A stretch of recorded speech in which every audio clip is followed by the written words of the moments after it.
Uma coisa dessa só deve acontecer mesmo em sonho, murmurou Robert. Ainda bem que você chegou, porque eu não estava mais conseguindo pensar direito. Mas é pra isso que eu estou aqui.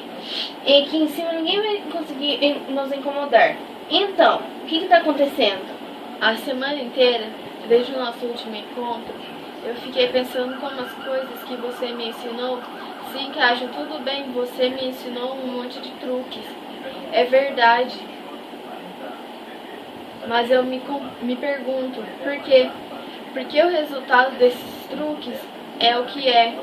Por exemplo, o número maldito ou o 5, porque os coelhos se comportam como se soubessem o que é um número de Bonnet, porque os números insensatos nunca terminam, e porque tudo o que você faz e diz dá sempre certo. Ah, disse o diabo dos números. Então é isso? Você quer apenas brincar com os números? O que quer que há por trás deles? As regras do jogo, o sentido das coisas? Em resumo, você está fazendo as perguntas que um matemático de verdade faria. Matemático ou não, o que você sempre fez, no fundo, foi apenas me mostrar as coisas, provar as coisas, você nunca provou. É verdade, disse o velho mestre. Você me desculpe, mas o fato de mostrar as coisas é fácil e divertido. Conjecturar as coisas também não é nada mal. Experimentar as conjecturas está correta ainda é melhor. E se nós fizermos o suficiente, o problema é que, infelizmente, isso tudo não basta. O que é importante é a demonstração. E até que você agora ter tudo demonstrado. É claro, afinal, muito do que você me disse, eu compreendo sem maiores problemas. Mas algumas coisas eu não entendo como funcionam, de que forma e por quê. Em suma, você está insatisfeito. Isso é bom. Por acaso você acha que algum dia, como um diabo dos números como eu, ficaria satisfeito se você... Como você descobriu? Nunca, nunca. É por isso que ficamos sempre bolando novas provas e eterno ruminar, imaginar ou convocar. Mas quando, enfim, uma luz aparece, aí que, claro que ficamos alegres, feito uma criança, aí ficamos felizes. Você está exagerando, provar as coisas não pode ser tão difícil assim. Você não faz ideia. Mas quando você acredita que compreendeu uma coisa, pode acontecer de você, repente, esfregar os olhos e então ser obrigado a ver que algo está errado. Por exemplo, provavelmente você deve achar que entender a história dos números saltando só porque é fácil para você de 2 a 2, 2 vezes 2 e 2 vezes 2, 2 vezes 2. É claro, 2 elevado a 1, 2 elevado a 2, 2 elevado a 3 e assim por diante. Mas o que é que acontece quando você salta um zero?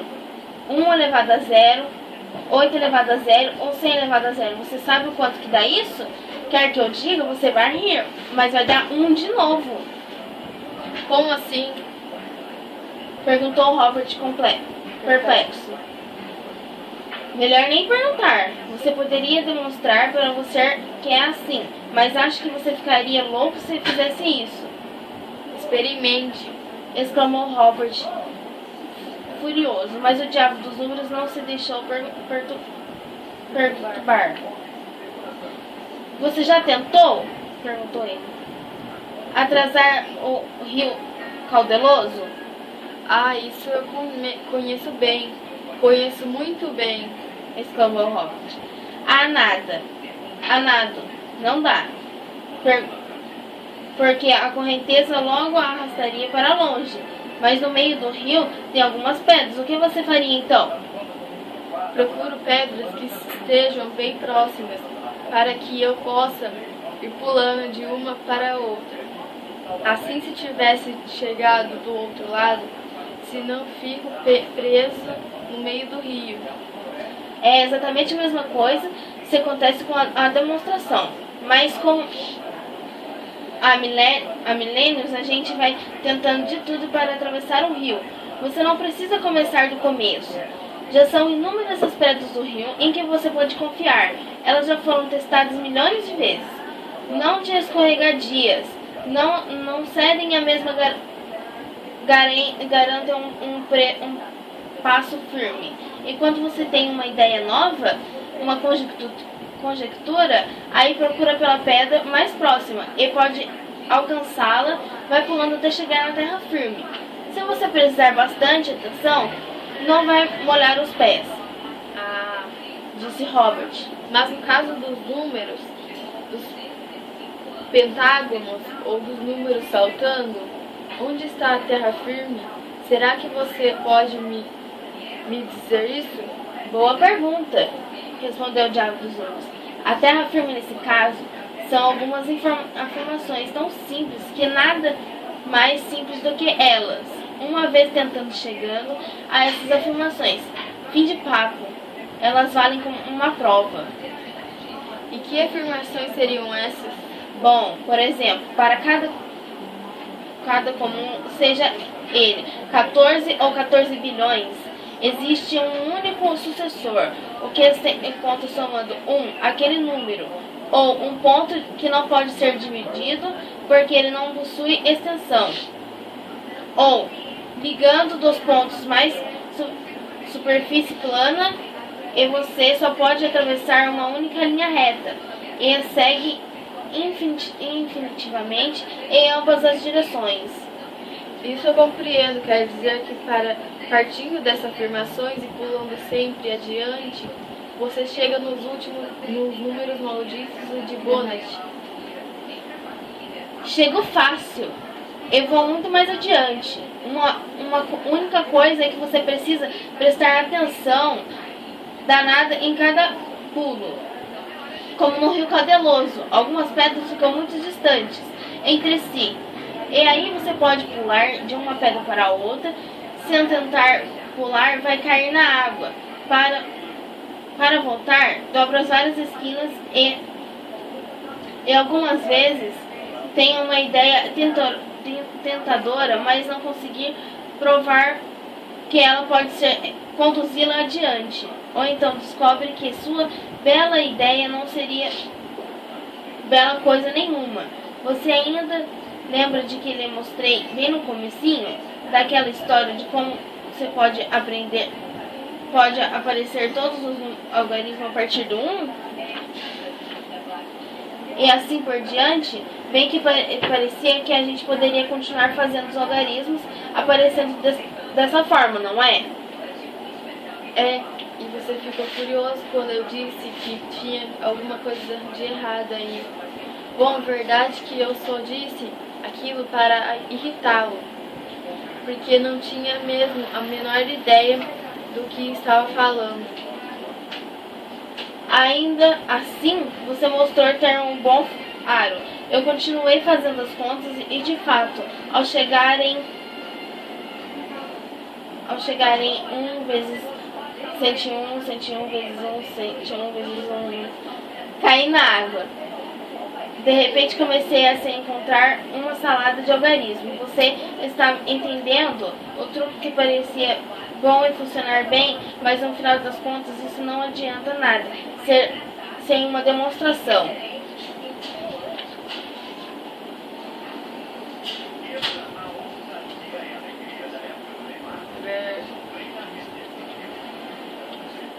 E para que isso tudo? Que 1 mais 1 igual a 2, até eu sei. Sim, isso Lord Russell também sabia. Mas acontece que ele queria saber com certeza é que você está vendo até onde isso poderia levar. Na verdade, existe um monte de outros problemas que pareciam ser tão simples quanto 1 mais 1 igual a 2, mas tão terrivelmente difíceis de resolver. Por exemplo, uma viagem ao passeio. Imagine que você está indo para os Estados Unidos, aí 25 conhecidos lá. Cada um deles mora em uma cidade diferente. Você quer visitar todo o mundo. Então você pega um mapa e pensa na menor maneira de fazer isso. Quer dizer, roubando o mínimo possível de quilômetros, para que você não precise gastar tanto tempo tempo que nem tanto e nem tanta gasolina. Qual a rota mais certa? Qual o melhor modo de encontrá-la? Parece bem difícil. Ou não, né? Mas eu lhe garanto, muitos já quebraram a cabeça tentando descobrir as maneiras raposas entre os diabos dos números. Já tentaram roer esses ossos, mas ninguém ainda conseguiu roê-los de fato.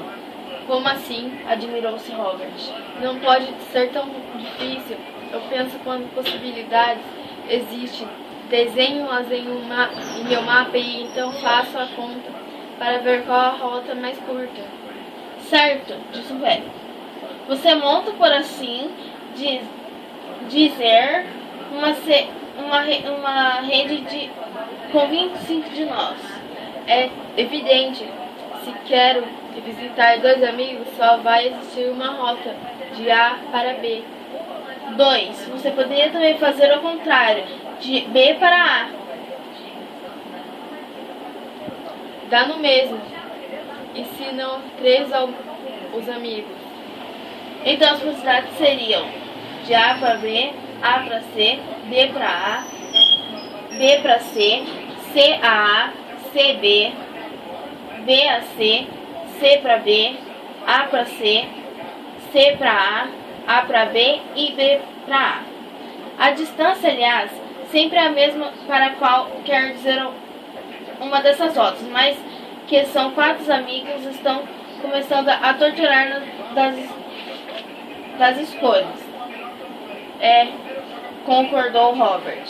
Mas eu não estou com vontade de ficar contando todas essas rotas. São exatamente 24, disse o diabo dos números. Receio que seja um problema parecido com aquele sobre lugares onde sentar na sua classe. Você com certeza se lembra da confusão que foi, né? Com Albert, Bettina, Charlie e etc. Por existiam várias possibilidades diferentes, diversas maneiras de tentar a pessoa um ao lado do outro. Um caso muito claro. Robert sabia a resposta. Se aos 3 alunos, 3 boom. Se são 4 boom. E assim por diante. A mesmíssima coisa acontece com sua viagem. Então onde está o problema insolúvel? Eu só preciso calcular quantas rotas são possíveis e depois escolher a mais curta. Exclamou o velho. Tomara, fosse assim que tão fácil. O problema é que, com 20 amigos, já são 20 boom possibilidades e assim é um número pavoroso e grande. Seria impossível verificar todas as possibilidades, para qual ver delas a mais curta. Mesmo com o maior computador que existe, nunca chegaria ao fim. Ou seja, não dá. Depende muito. A gente vem quebrando a cabeça, isso faz muito tempo. O mais inteligente do diabo dos números já tentariam todos os truques possíveis e chegaram à conclusão de que às vezes dá, às vezes não dá. Que pena, lamentou Robert. Se só é possível resolver o problema às vezes, a solução fica pela metade. E o pior é que não conseguimos sequer provar uma coisa para todos. Não existe uma solução perfeita. Sim, porque também isso já seria alguma coisa. Aí não precisaríamos mais continuar tentando. Teríamos pelo menos provado que não existia demonstração possível. Isso também não seria enfim de uma prova. Murmurou Robert. Então quer dizer que às vezes até o diabo dos números dão como os burros na água. Isso já me deixa mais tranquilo. Eu estava achando que às vezes vocês podiam fazer mágica quando quisessem. Isso é o que parece. Quantas vezes você acha que já me aconteceu de não conseguir atravessar o rio? Aí fico contente só por conseguir voltar para a minha velha segura margem com os sapatos secos. E Deus Sabe que não afirmar que sou uma maioral, mas com o grande mestre entre os diabos dos números. Não é diferente. Isso, porém, significa apenas uma matemática. Nunca se estará pronta a acabá-la. Infelizmente, tenho que dizer, sempre haverá algo para fazer, meu caro Robert. É por isso mesmo, você vai me desculpar, mas eu estou indo. É que amanhã cedo quero estudar algarismo simplexo para superfícies de politópios. Estudar o quê? A melhor maneira de desfazer a confusão. Por isso, preciso estar bem descansado. Amanhã vou dormir. Agora, boa noite. O diabo dos números desapareceu. O balanço de Hollydiano, onde ele estaria sentado, continuava balançando, suave para frente e para trás. O que era aquilo? Politópo? Ora, tanto faz, pensou Robert.